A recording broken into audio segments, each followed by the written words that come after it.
atherosclerosis, coronary artery disease, ischemic heart disease and MI இதனால ஒரு கனெக்டிவிட்டில தான் போகும். சரியா?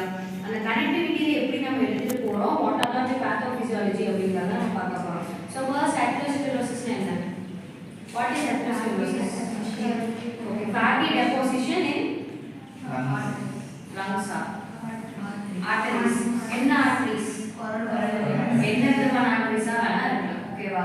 Atherosclerosis is fatty deposition that can occur in any type of coronary artery. ஓகேவா? So first இந்த atherosclerosis ஓட pathophysiology பாருங்க. அது எப்படி occur ஆகுது அப்படினா ஒரு vessel or coronary not coronary artery vessel or ஏதோ ஒரு artery அப்படினு எடுத்துக்கிட்டனா what are the layers of the artery? என்னென்ன layers இருக்கும் artery? blood vessel ஓட layers என்ன?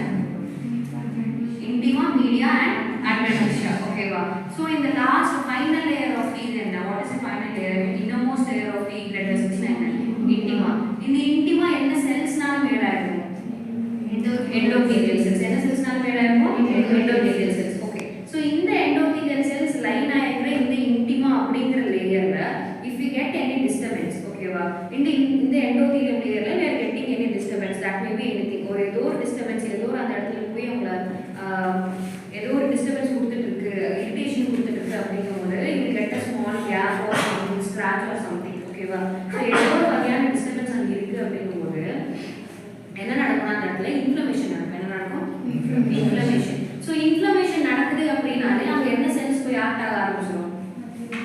WBCs போய் ஆக்ட் ஆக ஆரம்பிச்சிரும். எனி டைப் ஆஃப் இன்ஃப்ளமேஷன் எங்க நடக்குதுனாலும் என்ன போய் ஆக்ட் ஆக ஆரம்பிக்கும்? WBCs போய் ஆக்ட் ஆக ஆரம்பிக்கும். சோ இந்த எண்டோதீலியல் லேயர்ல ஒரு இன்ஜுரி சம்திங் ஒரு டிஸ்டர்பன்ஸ் ஏதோ ஒன்று நடக்குது, இரிட்டேஷன் ஏதோ ஒன்று நடக்குது. அந்த இரிட்டேஷனை சரி பண்றதுக்காக WBC செல்ஸ் அங்க போய் நிக்குது. ஓகே. சோ WBC செல்ஸ் அங்க போய் நிக்கும்போது ஒரு blood vesselsல கூடவே போயிட்டு இருக்கிற அந்த blood flowல இருக்கிற LDL என்ன? bad cholesterol இந்த white blood cells அங்க இருக்கிறத பார்த்து போய் டெபாசிட் ஆயிடுது. ஓகேவா? இந்த டெபாசிட் ஆகிற ஸ்டேஜஸ்னா we are taking into 4 stages. Okay. First stage என்ன? fatty streak. ஓகேவா? fatty streakல அது போய் எங்க டெபாசிட் ஆகும். Second one is fibrous phase. fibrous phase என்ன நடக்கும்? deposition layers வந்துட்டு increase ஆயிட்டே போகும். ஓகேவா? fibrous phase என்ன நடக்கும்? deposition layers வந்துட்டு increase ஆயிட்டே போகும். So third one தான் it is what? complicated phase. complicated phaseல என்ன நடக்கும்? அந்த plaque formation ஒரு bump மாதிரி ஃபார்ம் ஆகி it will increase in its size. either length increase ஆகும் இல்லனா breadth increase ஆகும். ஓகேவா? increase ஆகும். final stage தான் rupture stage. ஓகேவா? rupture ஆகிறதுக்கான chances வந்துட்டு அதிகம். ஓகே. சோ இந்த atherosclerosis ஏதோ ஒரு ஆர்டரில நடக்கும். இதுதான் இதோட pathophysiology. இந்த atherosclerosis if it is happening in coronary artery it is called coronary artery disease. ஓகேவா? So atherosclerosis is occurring in ஏதோ ஒரு artery, it is called arteriosclerosis. அந்த arteriosclerosis எங்க occur ஆகுது? coronary artery. What is coronary artery? What is coronary artery? heart ஓட blood circulation. arteries which supply blood to the heart. Okay. So இந்த atherosclerosis arteriosclerosis form ஆகி அந்த arteriosclerosis எங்க நடக்குது நமக்கு? coronary arteryல நடக்குது. So it will lead to coronary artery disease. ஓகேவா? புரிஞ்சுதா? Okay. So coronary artery diseaseக்கு atherosclerosis மட்டும் தான் மெயின் காஸா அப்படினு கேட்டினா கிடையாது. ஓகேவா? another type of causes இருக்கு. என்ன சொல்லிருக்கேன்? atherosclerosis தான் it is a first line of cause.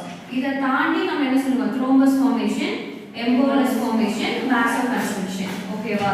something which is obstructing the blood flow will cause coronary artery disease. And obstruction of the blood flow can be anything. Okay, it can be atherosclerosis, thrombus, embolus and vasoconstriction. Okay, இப்போ atherosclerosis னா நம்ம என்னன்னு பார்த்தாச்சு, fatty deposition. So what is thrombus? thrombus னா என்னவா இருக்க chances இருக்கு? thrombus னா என்ன?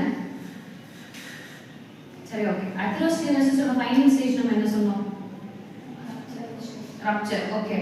So அந்த atherosclerosis ஓட ஃபைனல் ஸ்டேஜ்ல அந்த உள்ள இருக்கிற அந்த fatty cells அந்த plaque formation rupture ஆயிடுச்சு அப்படினா rupture ஆகி அந்த இடத்துல some leakage is going on அப்படிங்கும்போது இருக்கிற bloodல இருக்கிற platelets எல்லாம் அங்க போய் aggregate ஆயிடும். ஓகேவா? என்ன போய் aggregate ஆயிடும்? platelets எல்லாம். So அந்த rupture ஆனதுக்கு அப்புறம் platelets எல்லாம் அங்க போய் aggregate ஆயிடுச்சுனா that is called thrombus. ஓகேவா? புரியுதா? that is called thrombus. So thrombus நாலயும் வந்துட்டு blood flow நமக்கு obstruct ஆகுமா? ஆகும். That will also be a cause of this. Okay. First line cause is atherosclerosis. அதுக்கு அடுத்து thrombus. அதுக்கு அடுத்து embolus. Embolus என்னன்னு சொன்னேன்? ஏதோ type of thrombus, ஏதோ type of fatty cells, ஏதோ ஒன்று it is not present in that particular artery, but வேற ஏதோ ஒரு organ இருந்து வேற ஏதோ ஒரு artery இருந்து circulate ஆகி வந்து அங்க வந்து அது அடைச்சிருச்சு அப்படின்னா that is called as embolus. ஓகேவா? Okay, fourth stage, most least common stage என்னன்னா vasoconstriction. Vasoconstriction என்ன? blood vessels வந்துட்டு சுருங்கி போயிடும். ஓகேவா? இதுதான் vasoconstriction. இந்த four main causesனால